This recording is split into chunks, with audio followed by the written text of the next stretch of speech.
और कुछ नहीं।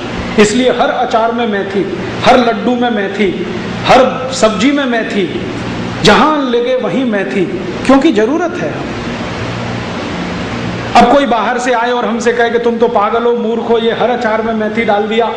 हमारे जैसा देखो, हम तो सॉस खाते हैं क्योंकि सॉस उनकी मजबूरी है, इसके आगे वो बना ही नहीं सकते कुछ। कच्चा माल एक टमाटर है और थोड़ी शुगर बना लेते हैं, चौथी कोई चीज है नहीं, तीसरी कोई चीज है नहीं, तो सॉस ही बनेगा, उससे और क्या बनेगा। तो उनकी जो मजबूरियां हैं उनको अपनी विशेषता मत बनाइए, और हमारी जो विशेषताएं हैं उनको कमजोरियां मत साबित करिए। तब हम जाकर इस भारत को सुजलाम सुफलाम देख पाएंगे। और ये साल कोई विशेष साल है। भारत में वंदे मातरम गान का ये 100वां साल है। भारत के स्वदेशी आंदोलन का ये 100वां साल है। आपको मालूम है, सन 1906 में स्वदेशी आंदोलन शुरू हुआ। महाराष्ट्र में लोकमान्य तिलक ने उसकी नींव रखी। बाद में गांधी जी तो उसमें जुड़ गए, नींव तो लोकमान्य तिलक ने रखी थी। 5 नवंबर 1906 को पुणे शहर में लोकमान्य तिलक ने विदेशी कपड़ों में आग लगाकर स्वदेशी आंदोलन शुरू किया था, और उस दिन ये वंदे मातरम पूरा गाया गया था। तब से ये दोनों कहानी एक साथ जुड़ गई। तो वंदे मातरम का 100वां वर्ष है, स्वदेशी आंदोलन का 100वां वर्ष है। तो इस 100वें वर्ष में कुछ तो करें अपने जीवन में, थोड़े तो स्वदेशी बने, भारतीयता के नजदीक चले। तो आप बोलेंगे हम क्या कर सकते हैं? इतना ही करिए कि जितना बने अपने जीवन में भारतीयता लाइए।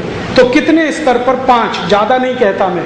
आपके भोजन में संपूर्ण भारतीयता लाइए, माने pizza, burger, hot dog, cold dog, chow mein, toffee, chocolate, biscuit, पाव रोटी, डबल रोटी, इनको थोड़ा बाहर करिए और अपने देश की चीजें अंदर लाइए। हमको पिज्जा बर्गर की जरूरत नहीं। अपने पास इडली है, सांभर है, रसम है, उत्तपम है, डोसा है, पूरी है, कचौरी है, सब्जी है, खीर है, पापड़ है, खाखरा है, 20 किस्म के खाखरे हैं, फाफड़ा है, पता नहीं क्या क्या है। हमको ये सब नहीं चाहिए। अपना भोजन और अपनी भूषा, बन पड़े उतनी भारतीय भूषा जितना संभव हो। फिर तीसरा, अपना भजन, माने अपना गान, अपना संगीत। ये पॉप म्यूजिक, रॉक म्यूजिक, इसमें मत फंसिए, क्योंकि उसमें म्यूजिक जैसा कुछ है नहीं, न कर्ण प्रिय है, न शरीर के लिए अच्छा है। तो भारतीय संगीत, भारतीय भजन, इसमें जाइए, आनंद भी मिलेगा, मोक्ष प्राप्ति भी होगी। यहाँ तो सब कलाएं मोक्ष प्राप्ति का साधन है। फिर उसके बाद भारतीय भजन के बाद भारतीय भेषज, माने औषधि, जितनी बने भारत की औषधि खाइए।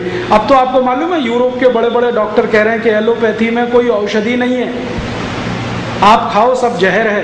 ताकत आपकी है कि पचा लो तो जिंदा, नहीं तो मर जाओ। आपने देखा आजकल अमेरिका का एक बहुत बड़ा डॉक्टर है डीन ऑर्निश, वो चिल्ला चिल्ला के कह रहा है कि एलोपैथी में कोई मेडिसिन नहीं है, सब जहर है। तुम्हारी ताकत कितनी है जहर को पचाने की, तुम तय कर लो। और ये जो एलोपैथी के हम गुणगान गाते हैं ना, आपको मालूम है ये शुरू कैसे हुई है? ये ज़्यादा पुरानी नहीं है, 200-250 साल पहले की एक पुरानी कहानी सुना देता हूँ, कैसे डॉक्टर होते थे। जॉर्ज वॉशिंगटन अमेरिका के एक राष्ट्रपति हुए। उनका एलोपैथी में परम विश्वास था।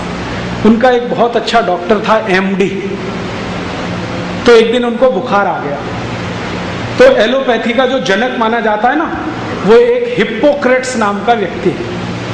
अब हिप्पोक्रेट का मतलब क्या होता है वो आप सब जानते हैं। तो हिप्पोक्रेटिस करके एक व्यक्ति हुआ, उसने एलोपैथी को जन्म दिया, ऐसा कहते हैं। तो वो क्या कहता था कि कोई भी बीमारी आए तो रक्त के प्रदूषण से आती है, तो बीमारी जैसे ही आए तो गंदा खून शरीर में से निकालो।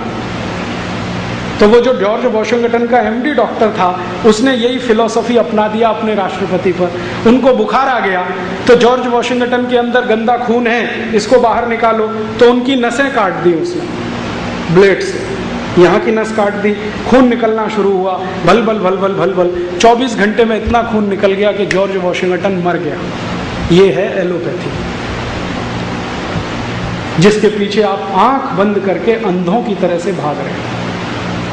जरा रुकिए, ठहरिए, देखिए कि उसमें कितना वैज्ञानिक सत्य है, तथ्य है, और कितना उसमें बकवास है। यूरोप की तो मजबूरी है कि वो एलोपैथी के अलावा कुछ कर ही नहीं सकते, क्योंकि उनके पास कुछ ऑल्टरनेट ही नहीं है, तो उनको करने दीजिए। आपके पास क्या कमी है बताइए ना। आयुर्वेद इतना बड़ा शास्त्र है जिसके दो हिस्से हैं, प्रिवेंटिव और क्यूरेटिव। आपको तो जरूरत ही नहीं है।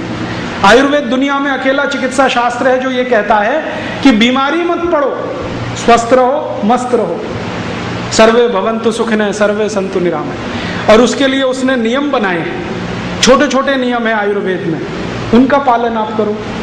जैसे भोजन के 1 घंटे बाद पानी पियो, सबसे पहला नियम। पानी घूट घूट भर के पियो, एक साथ मत पियो। ठंडा पानी कभी मत पियो।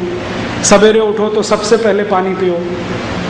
फिर उसके बाद खाना खाना है तो बैठ के खाओ, खड़े होके मत खाओ।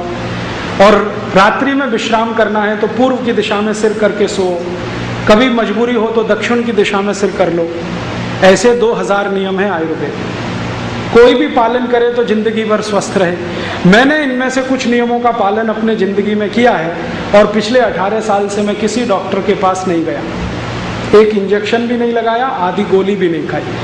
हर साल 1 लाख किलोमीटर का प्रवास करूं तो भी पीठ में दर्द नहीं होता।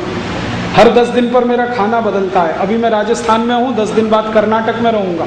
कर्नाटक राजस्थान के खाने में बहुत अंतर है। बस आयुर्वेद के नियम का पालन करता हूँ तो पेट में भी कोई तकलीफ नहीं। ये मैं कर सकता हूँ, आप भी कर सकते हैं, बस ध्यान देना है। फिर आप कहेंगे जी हमको तो पता ही नहीं है ये नियम कैसे हैं, कहाँ लिखे हुए हैं। आयुर्वेद की एक पुस्तक आप सब पढ़िए जरूर, उसका नाम है अष्टांग हृदय। कई प्रकाशकों ने उसका नाम बदल दिया है, अष्टांग संग्रह कर दिया, दोनों एक ही है। वो जरूर पढ़िए, उसमें 2000 से ज्यादा सूत्र हैं। मैंने उसको 100 बार पढ़ा है और मुझे लगता है उससे अच्छी दुनिया में कोई पुस्तक नहीं, जो आपको स्वस्थ तो रखती ही है, मोक्ष जाने का रास्ता बता देती कि मोक्ष कैसे हो। वो आप ले लो, बाजार में मिलती है। अब कोई लोग कहते हैं इतनी मोटी पुस्तक है, पेज बहुत हैं, संस्कृत में है, कठिन संस्कृत में कैसे पढ़ें। तो आप ऐसा